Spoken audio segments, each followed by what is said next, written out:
Hare Krishna, Krishna Krishna, Hare Hare, Hare Rama,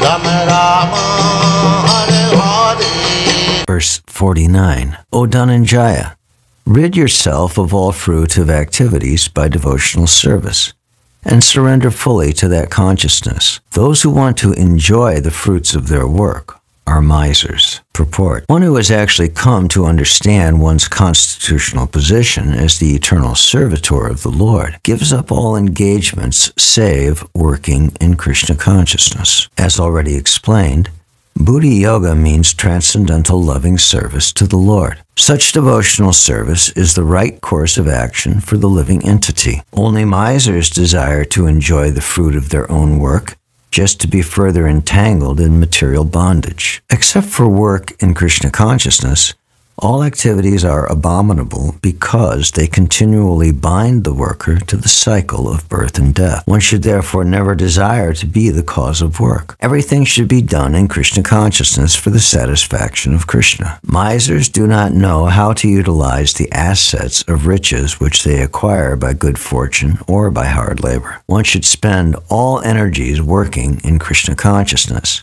and that will make one's life successful. Like the misers, unfortunate persons do not employ their human energy in the service of the Lord. Verse 50. A man engaged in devotional service rids himself of both good and bad actions even in this life. Therefore strive for yoga, O Arjuna, which is the art of all work. Purport. Since time immemorial, each living entity has accumulated the various reactions of his good and bad work. As such, he is continuously ignorant of his real constitutional position. One's ignorance can be removed by the instruction of the Bhagavad Gita, which teaches one to surrender unto Lord Sri Krishna in all respects, and become liberated from the chained victimization of action and reaction, birth after birth. Arjuna is therefore advised to act in Krishna consciousness, the purifying process of resultant action. Verse 51. The wise, engaged in devotional service, take refuge in the Lord and free themselves from the cycle of birth and death by renouncing the fruits of action in the material world. In this way, they can attain that state beyond all miseries. Purport. The liberated living entities seek that place where there are no material miseries. The Bhagavatam says, Samashrita ye parapalava plavam, mahatpadam punya yasho murare, bhavam buddhir vatsa padam, param padam yad vipadam natesham. For one who has accepted the abode of the lotus feet of the Lord, who is the shelter of the cosmic manifestation and is famous as Mukunda, or the giver of mukti, the ocean of the material world is like the water contained in a calf's hoofprint. Parampadam, or the place where there are no material miseries, or Vaikuntha, is his goal, not the place where there is danger in every step of life. Owing to ignorance, one does not know that this material world is a miserable place, where there are dangers at every step. Out of ignorance only, less intelligent persons try to adjust to the situation by fruitive activities, thinking that resultant actions will make them happy. They do not know that no kind of material body anywhere within the universe can give life without miseries. The miseries of life, namely birth, death, old age, and diseases, are present everywhere within the material world. But one who understands his real constitutional position as the eternal servitor of the Lord, and thus knows the position of the personality of Godhead, engages himself in the transcendental loving service of the Lord. Consequently, he becomes qualified to enter into the Vaikuntha planets, where there is neither material, miserable life, nor the influence of time and death. To know one's constitutional position means to know also the sublime position of the Lord. One who wrongly thinks that the living entity's position and the Lord's position are on the same level is to be understood to be in darkness and therefore unable to engage himself in the devotional service of the Lord. He becomes a Lord himself and thus paves the way for the repetition of birth and death. But one who, understanding that his position is to serve, transfers himself to the service of the Lord, at once becomes eligible for Vaikuntha Loka. Service for the cause of the Lord is called Karma Yoga or Buddhi Yoga, or in plain words, devotional service to the Lord. Verse 52. When your intelligence has passed out of the dense forest of delusion, you shall become indifferent to all that has been heard and all that is to be heard. Purport. There are many good examples in the lives of the great devotees of the Lord of those who became indifferent to the rituals of the Vedas simply by devotional service to the Lord. When a person factually understands Krishna and his relationship with Krishna, he naturally becomes completely indifferent to the rituals of fruitive activities, even though an experienced Brahmin. Sri Madhavendra Puri, a great devotee and acharya in the line of the devotees, says, Sandhya Vandana Bhadramastu Bhavatobo Snana Tubhyam Namo Bodeva Pitarascha Tarpana Vidhau Naham Kshama Kshamyatam. Yatra Kwapi Nishadya Yadava Kulo Tamasya Kamsadvisha Smaram Smaram Agam Harami Tad Alam Manye Kim Anyena Me. O Lord,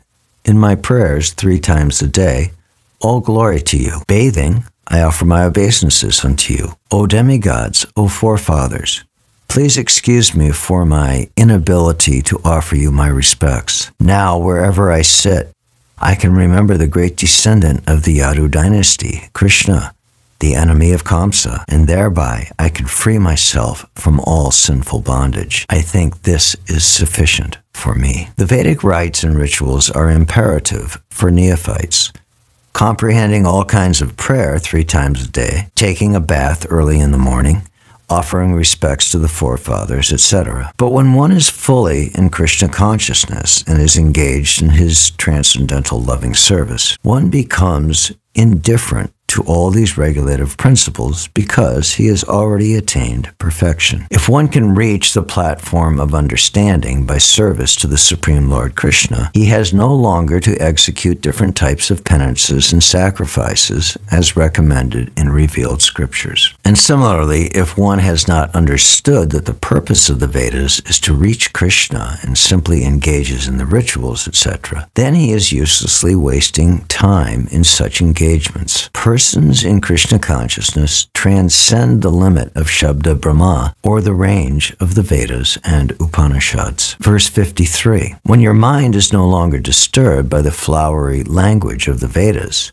and when it remains fixed in the trance of self-realization, then you will have attained the divine consciousness. Purport. To say that one is in samadhi is to say that one has fully realized Krishna consciousness. That is, one in full samadhi has realized Brahman, Paramatma, and Bhagwan. The highest perfection of self-realization is to understand that one is eternally the servitor of Krishna, and that one's only business is to discharge one's duties in Krishna consciousness. A Krishna-conscious person or unflinching devotee of the Lord should not be disturbed by the flowery language of the Vedas, nor be engaged in fruitive activities for promotion to the heavenly kingdom. In Krishna consciousness, one comes directly into communion with Krishna, and thus all directions from Krishna may be understood in that transcendental state. One is sure to achieve results by such activities and attain conclusive knowledge. One has only to carry out the orders of Krishna or his representative, the spiritual master. Verse 54. Arjuna said, "What are the symptoms of one whose consciousness is thus merged in transcendence? How does he speak? And what is his language? How does he sit? And how does he walk?" Purport. As there are symptoms for each and every man in terms of his particular situation, similarly, one who is Krishna conscious has his particular nature, talking, walking, thinking, feeling, etc. As a rich man has his symptoms by which he is known as a rich man, as a diseased man has his symptoms by which he is known as diseased, or as a learned man has his symptoms, so a man in transcendental consciousness of Krishna has specific symptoms in various dealings. One can know his specific symptoms from the Bhagavad Gita. Most important is how the man in Krishna consciousness speaks, for speech is the most important quality of any man. It is said that a fool is undiscovered as long as he does not speak, and certainly a well-dressed fool cannot be identified unless he speaks.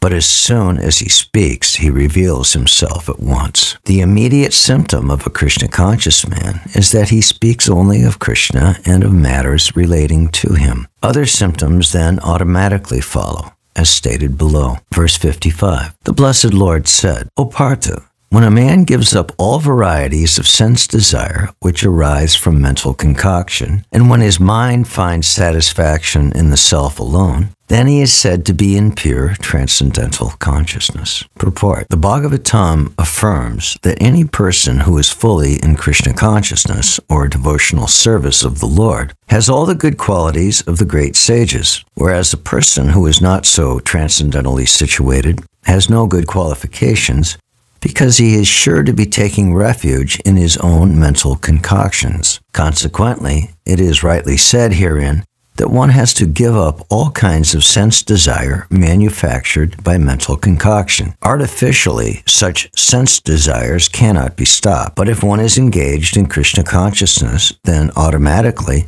sense desires subside without extraneous efforts. Therefore, one has to engage himself in Krishna consciousness without hesitation, for this devotional service will instantly help one on to the platform of transcendental consciousness. The highly developed soul always remains satisfied in himself by realizing himself as the eternal servitor of the Supreme Lord. Such a transcendentally situated person has no sense desires resulting from petty materialism. Rather, he remains always happy in his natural position of eternally serving the Supreme Lord. Verse 56. One who is not disturbed in spite of the threefold miseries, who is not elated when there is happiness, and who is free from attachment, fear, and anger, is called a sage of steady mind. Purport. The word muni means one who can agitate his mind in various ways for mental speculation without coming to a factual conclusion. It is said that every muni has a different angle of vision,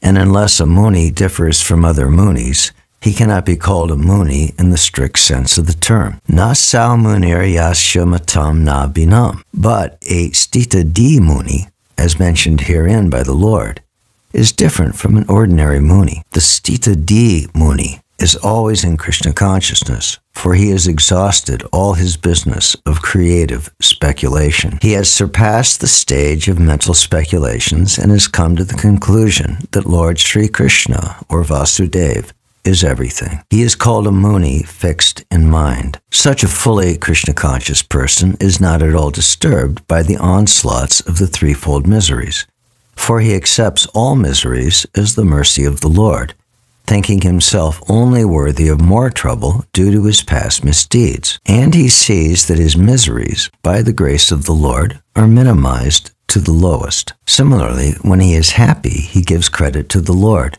thinking himself unworthy of the happiness. He realizes that it is due only to the Lord's grace that he is in such a comfortable condition and able to render better service to the Lord. And for the service of the Lord, he is always daring and active and is not influenced by attachment or aversion. Attachment means accepting things for one's own sense gratification, and detachment is the absence of such sensual attachment. But one fixed in Krishna consciousness has neither attachment nor detachment, because his life is dedicated in the service of the Lord. Consequently, he is not at all angry even when his attempts are unsuccessful. A Krishna-conscious person is always steady in his determination. Verse 57. He who is without attachment, who does not rejoice when he obtains good, nor lament when he obtains evil, is firmly fixed in perfect knowledge. Purport. There is always some upheaval in the material world which may be good or evil. One who is not agitated by such material upheavals,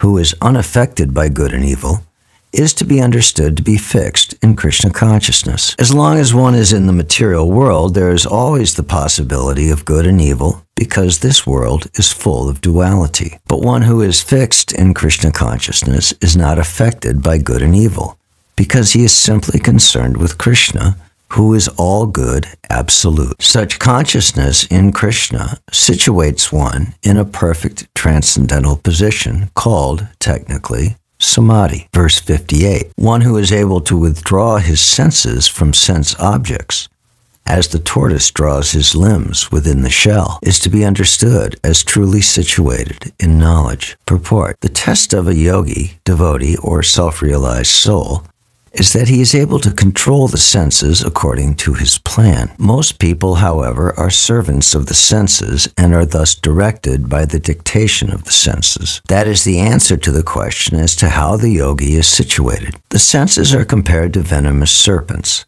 They want to act very loosely and without restriction. The yogi, or the devotee, must be very strong to control the serpents, like a snake charmer. He never allows them to act independently. There are many injunctions in the revealed scriptures. Some of them are do-nots, and some of them are do's. Unless one is able to follow the do's and the do-nots, restricting oneself from sense enjoyment, it is not possible to be firmly fixed in Krishna consciousness. The best example set herein is the tortoise. The tortoise can at any moment wind up his senses and exhibit them again at any time for particular purposes. Similarly, the senses of the Krishna conscious persons are used only for some particular purpose in the service of the Lord, and are withdrawn otherwise. Keeping the senses always in the service of the Lord is the example set by the analogy of the tortoise, who keeps the senses within. Verse 59, the embodied soul may be restricted from sense enjoyment, though the taste for sense objects remains, but ceasing such engagements by experiencing a higher taste, he is fixed in consciousness. Purport, unless one is transcendentally situated,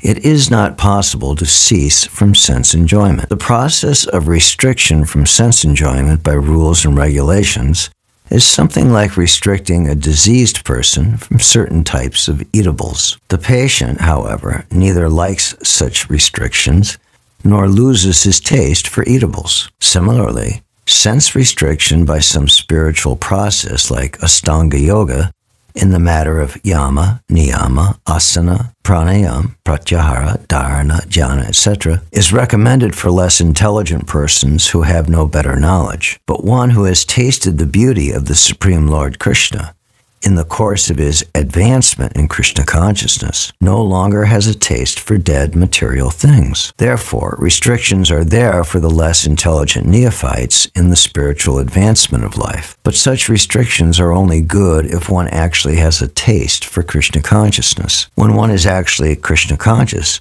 he automatically loses his taste for pale things. Verse 60, the senses are so strong and impetuous, O Arjuna, that they forcibly carry away the mind even of a man of discrimination who is endeavoring to control them. Purport, there are many learned sages, philosophers, and transcendentalists who try to conquer the senses, but in spite of their endeavors, even the greatest of them sometimes fall victim to material sense enjoyment due to the agitated mind. Even Vishvamitra, a great sage and perfect yogi, was misled by Menaka into sex enjoyment, although the yogi was endeavoring for sense control with severe types of penance and yoga practice. And of course, there are so many similar instances in the history of the world. Therefore, it is very difficult to control the mind and the senses without being fully Krishna conscious. Without engaging the mind in Krishna, one cannot cease such material engagements. A practical example is given by Sri Jamunacharya, a great saint and devotee, who says, since my mind has been engaged in the service of the lotus feet of Lord Krishna, and I have been enjoying an ever-new transcendental humor, whenever I think of sex life with a woman, my face at once turns from it, and I spit at the thought. Krishna consciousness is such a transcendentally nice thing that automatically material enjoyment becomes distasteful. It is as if a hungry man had satisfied his hunger by a sufficient quantity of nutritious eatables. Maharaj Ambarish also conquered a great yogi,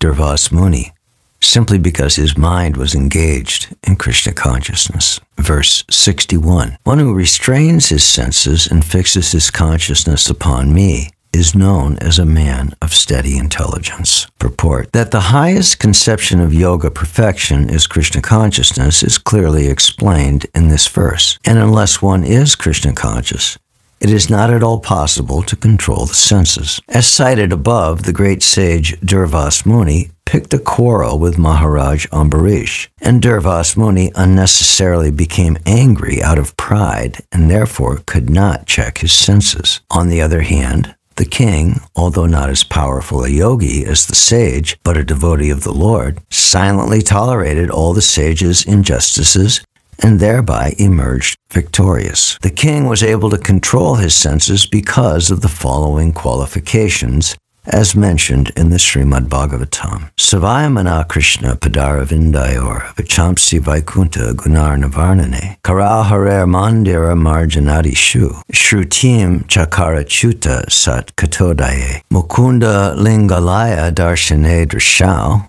Tadbritya Gatra Sparshanga Sangamam Granam Chatat Pada Saroja Sarabe Srimat Tulasya Rasanam Tadarpate Padal Hare Kshetra Padanu Sarpane Shiro Hirshikesha Pada Bi Vandane Kamam Chadasye Na Tukama Kamyaya Yato Tamashloka Janasraya Rati. King Ambarish fixed his mind on the lotus feet of Lord Krishna, engaged his words in describing the abode of the Lord, his hands in cleansing the temple of the Lord, his ears in hearing the pastimes of the Lord, his eyes in seeing the form of the Lord, his body in touching the body of the devotee, his nostrils in smelling the flavor of the flowers offered to the lotus feet of the Lord, his tongue in tasting the tulsi leaves offered to him, his legs in traveling to the holy place where his temple is situated, his head in offering obeisances unto the Lord, and his desires in fulfilling the desires of the Lord. And all these qualifications made him fit to become a Matpara devotee of the Lord.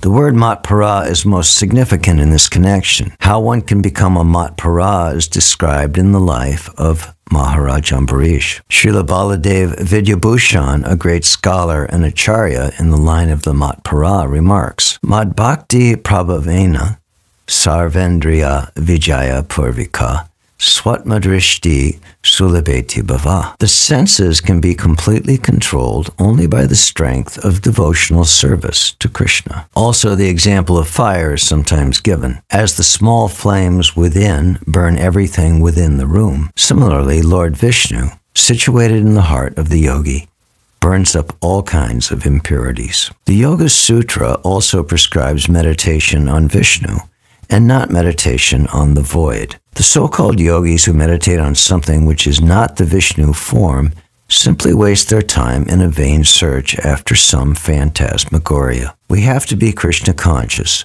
devoted to the personality of Godhead. That is the aim of the real yoga. Verse 62. While contemplating the objects of the senses, a person develops attachment for them, and from such attachment lust develops.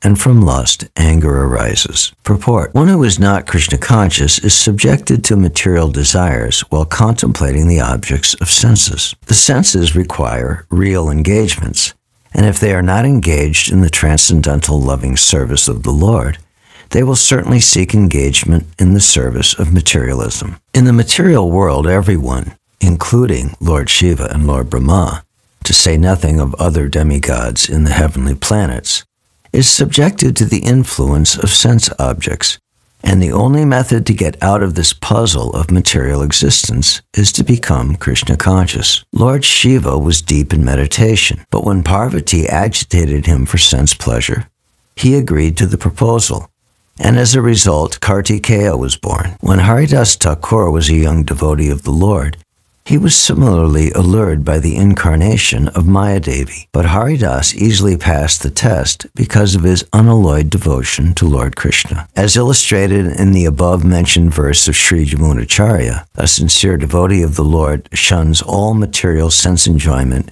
due to his higher taste for spiritual enjoyment, in the association of the Lord. That is the secret of success. One who is not, therefore, in Krishna consciousness, however powerful he may be in controlling the senses by artificial repression, is sure ultimately to fail, for the slightest thought of sense pleasure will agitate him to gratify his desires. Verse 63, from anger, delusion arises, and from delusion, bewilderment of memory. When memory is bewildered, intelligence is lost, and when intelligence is lost, one falls down again into the material pool. Purport.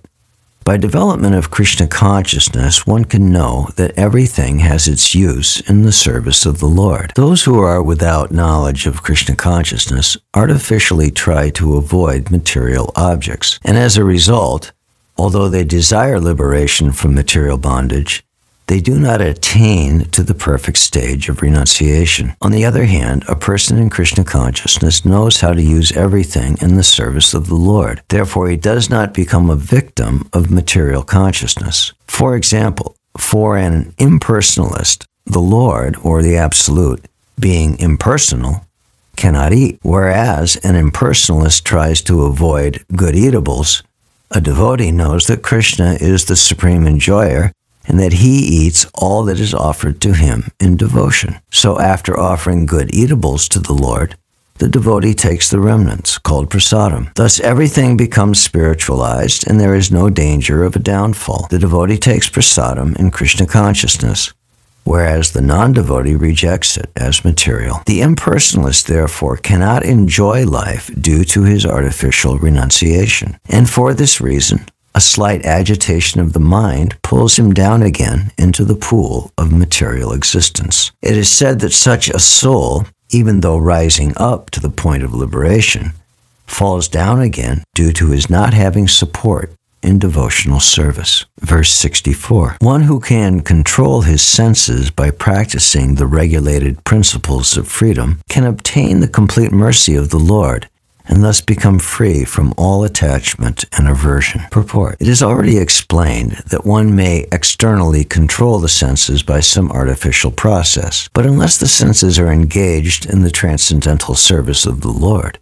there is every chance of a fall. Although the person in full Krishna consciousness may apparently be on the sensual plane, because of his being Krishna conscious, he has no attachment to sensual activities. The Krishna conscious person is concerned only with the satisfaction of Krishna and nothing else. Therefore, he is transcendental to all attachment. If Krishna wants, the devotee can do anything which is ordinarily undesirable. And if Krishna does not want, he shall not do that which he would have ordinarily done for his own satisfaction. Therefore, to act or not to act is within his control because he acts only under the direction of Krishna. This consciousness is the causeless mercy of the Lord, which the devotee can achieve in spite of his being attached to the sensual platform. Verse 65. For one who is so situated in the divine consciousness, the threefold miseries of material existence exist no longer. In such a happy state,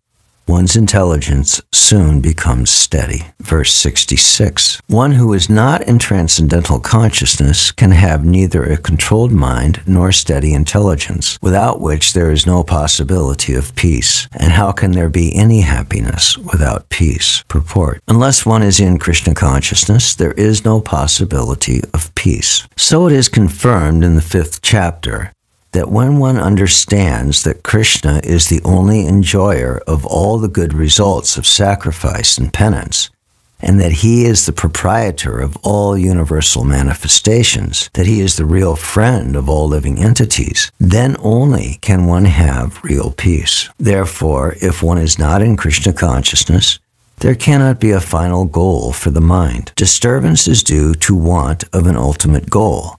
And when one is certain that Krishna is the enjoyer, proprietor, and friend of everyone and everything, then one can, with a steady mind, bring about peace. Therefore, one who is engaged without a relationship with Krishna is certainly always in distress and is without peace, however much one may make a show of peace and spiritual advancement in life. Krishna consciousness is a self-manifested peaceful condition, which can be achieved only in relationship with Krishna. Verse 67. As a boat on the water is swept away by a strong wind, even one of the senses on which the mind focuses can carry away a man's intelligence. Purport. Unless all of the senses are engaged in the service of the Lord, even one of them engaged in sense gratification can deviate the devotee from the path of transcendental advancement. As mentioned in the life of Maharaj Ambarish, all of the senses must be engaged in Krishna consciousness, for that is the correct technique for controlling the mind. Verse 68. Therefore, O mighty armed,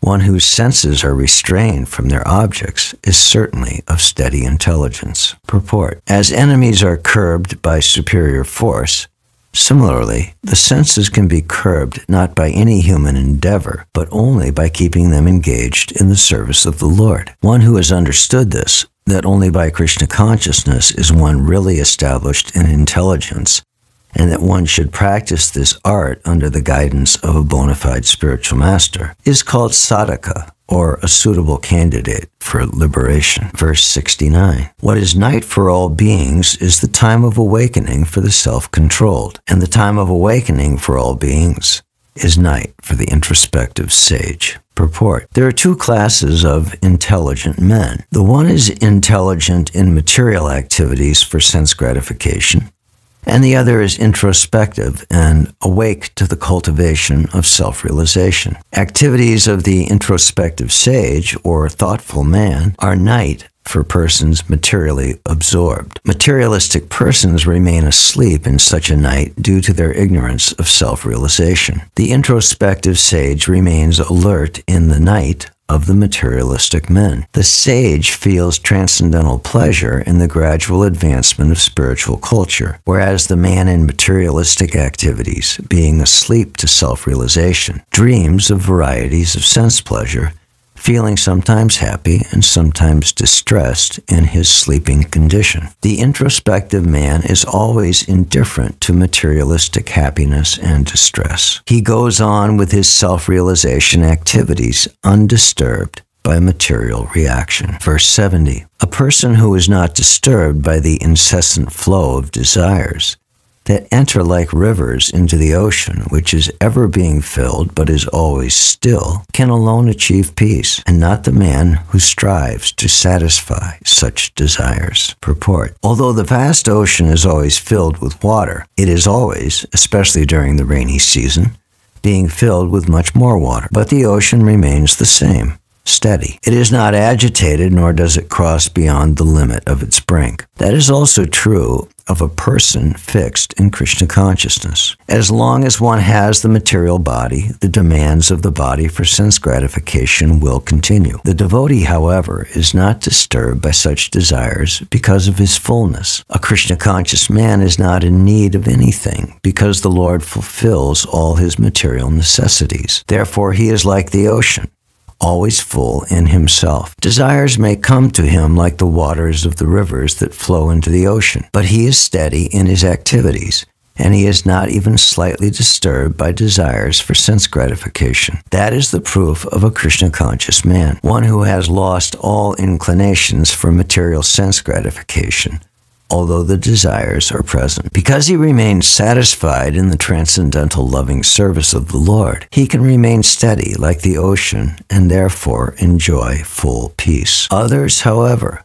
who fulfill desires even up to the limit of liberation, what to speak of material success, never attain peace. The fruitive workers, the salvationists, and also the yogis who are after mystic powers are all unhappy because of unfulfilled desires. But the person in Krishna consciousness is happy in the service of the Lord, and he has no desires to be fulfilled. In fact, he does not even desire liberation from the so-called material bondage. The devotees of Krishna have no material desires, and therefore they are in perfect peace. Verse 71. A person who has given up all desires for sense gratification, who lives free from desires, who has given up all sense of proprietorship and is devoid of false ego, he alone can attain real peace. Purport. To become desireless means not to desire anything for sense gratification. In other words, desire for becoming Krishna conscious is actually desirelessness. To understand one's actual position as the eternal servitor of Krishna, without falsely claiming this material body to be oneself, and without falsely claiming proprietorship over anything in the world, is the perfect stage of Krishna consciousness. One who is situated in this perfect stage knows that because Krishna is the proprietor of everything, therefore, everything must be used for the satisfaction of Krishna. Arjuna did not want to fight for his own sense satisfaction, but when he became fully Krishna conscious, he fought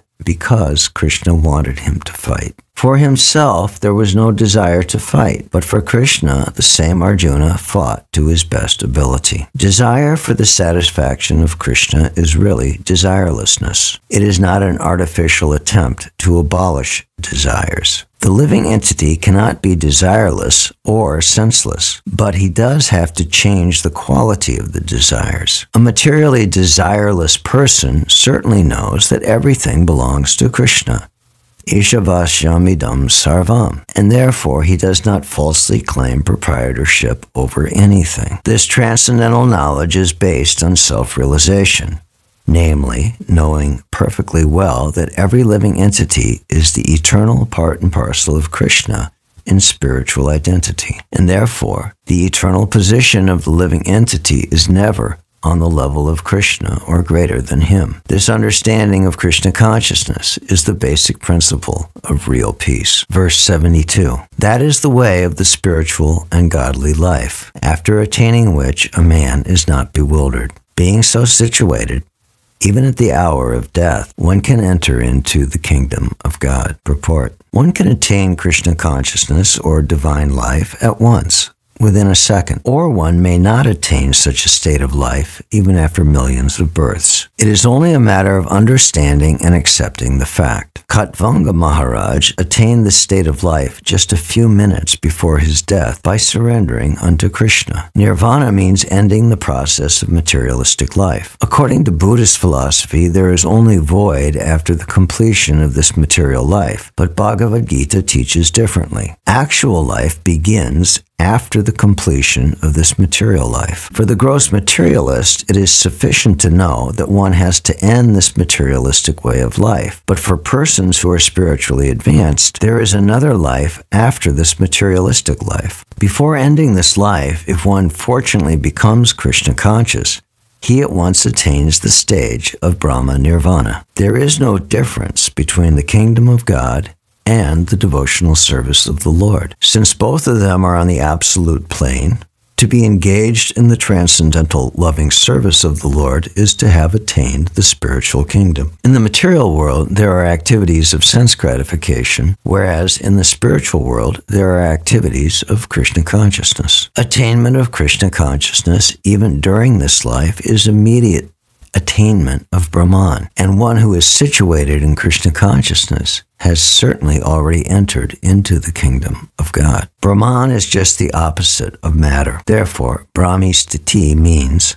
not on the platform of material activities. Devotional service of the Lord is accepted in the Bhagavad Gita as the liberated stage. Therefore, Brahmi Sthiti is liberation from material bondage. Srila Bhaktivinoda Thakur has summarized this second chapter of the Bhagavad Gita as being the contents for the whole text. In the Bhagavad Gita, the subject matters are Karma Yoga, Jnana Yoga, and Bhakti Yoga. In the second chapter, Karma Yoga and Jnana Yoga have been clearly discussed, and a glimpse of Bhakti Yoga has also been given as the contents for the complete text. Thus end the Bhaktivedanta purports to the second chapter of the Srimad Bhagavad Gita in the matter of its contents.